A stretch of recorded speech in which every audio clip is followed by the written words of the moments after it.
Hello and welcome back. This is video number 2, and in this particular video we're going to talk about what affiliate marketing really looks like. So up until now you've probably seen the hype out on the internet telling you how rich you are going to be. You might have seen all the screenshots that other super affiliates have made and all that.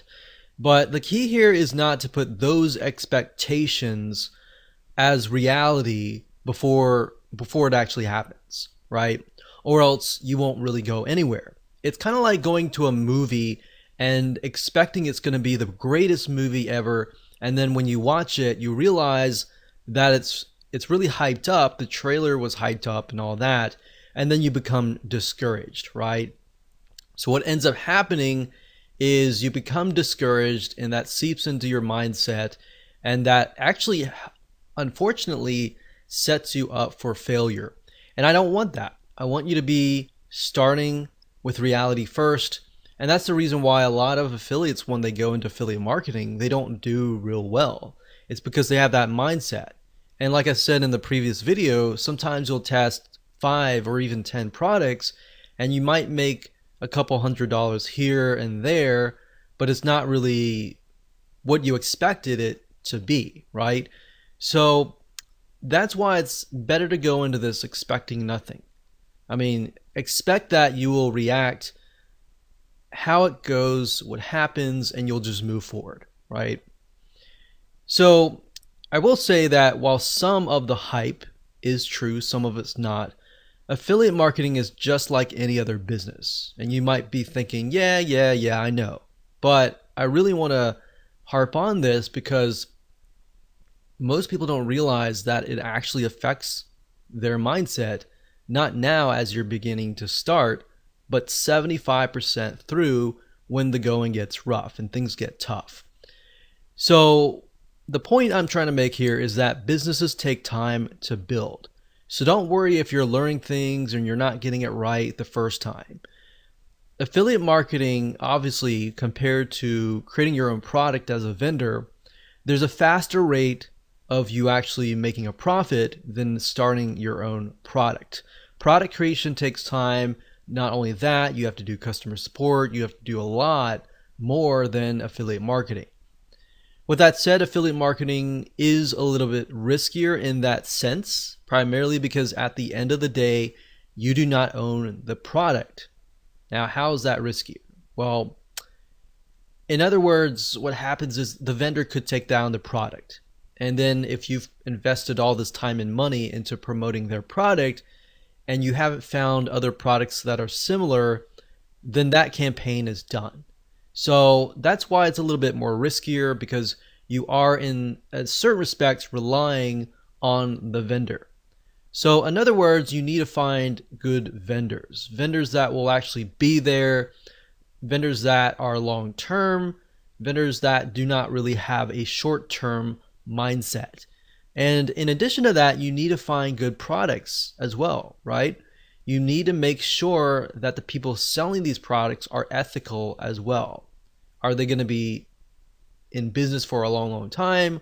Or are they doing a lot of things under the table or all that, and maybe they're building their business on quicksand, essentially? So if that's the case, by you promoting their product, you're also building your business on quicksand as well. So you need to make sure you either have good vendors or you do affiliate marketing in such a way that it will be long term. So you need to make sure that they also have good customer support for their customers.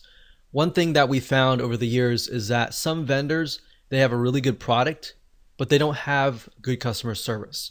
So what ended up happening was we would send 100 sales, and out of those 100 sales, 50% of the people would refund, and that was not good, right? Because they did not have good customer support, and once we figured that out, we didn't promote them again. So that's why, as a vendor, you need to make sure you have everything lined up so that you have affiliates constantly promoting it for you. You need to take care of your affiliates. On the flip side, as an affiliate, you need to look for vendors like that. Because, like I said, as you can imagine, the refund rate is high when you don't have good customer support and all that. and you might spend money as an affiliate to acquire that customer, right?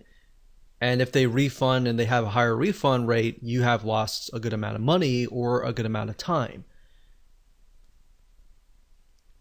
So that's why in my first video I talked about how you should not become attached to one product. Because if the vendor were to take it down, or you find out that it has a higher refund rate and you've become attached to that one product and you love it and everything like that, then you'll feel like, wow, I spent all this time and money, all this, and the vendor took it down, and you start feeling remorseful, you start feeling angry, and then it seeps into your business. Now, I'm going to show you later down the road in the other videos in this course, I'm going to show you how to protect yourself as far as that goes. What do you do when a product goes away? What do you do if there are not really multiple products that are similar? So we'll talk about that and how you can find profitable products and make sure that it is a long-term venture or not. Now, in terms of what happens if the vendor decides to totally take the product down, what you could do to combat the loss of potential traffic, if you have traffic going to that offer, is you want to definitely create links that can be redirected elsewhere. So obviously you don't want to direct people directly to your affiliate link. You want to cloak it using something like clickmeter.com or something similar like Bitly, and use that to direct the traffic to your affiliate link, so that if anything happens, you can always change that link to something else. So that's one little tip that I'm talking about now, but we'll talk more about it later down the road. Now, keep in mind that affiliate marketing is very profitable and I love every bit of it. However, it definitely takes a certain type of person to be successful, and that person must be able to persevere no matter what. If you have the thinking, I want to win, I want to get the winning product out of the gate, that's not going to happen. That might happen 1 out of 100, but very rarely does that ever happen. But if you go into this thinking, okay, I got to test 10 different products, and that's fine. I'm going to learn something new as I test these 10 different products along the way. I'm going to find golden nuggets. If you have that kind of mindset, you're going to be more likely to be the person that succeeds. That said, the beauty of affiliate marketing is that, of course, you don't have to do as much as the vendor does. So therefore, as you begin to earn money, you can take more vacations. You don't have to worry about checking customer support or doing everything that a vendor would have to do. So in other words, there's a little bit more freedom. However, there's a lot of risk because at the end of the day, you're relying on the vendor and you're not the vendor. But when it comes to affiliate marketing, I will say that it is very rewarding if you know what to look for. And that's the goal of this video course, to help prep you for that. So with that said, let's jump in and talk about the advantages of affiliate marketing, so that by the end of the middle of the video course, you will have a better realistic idea of how things work, so that you can be better prepared and can make a better informed decision.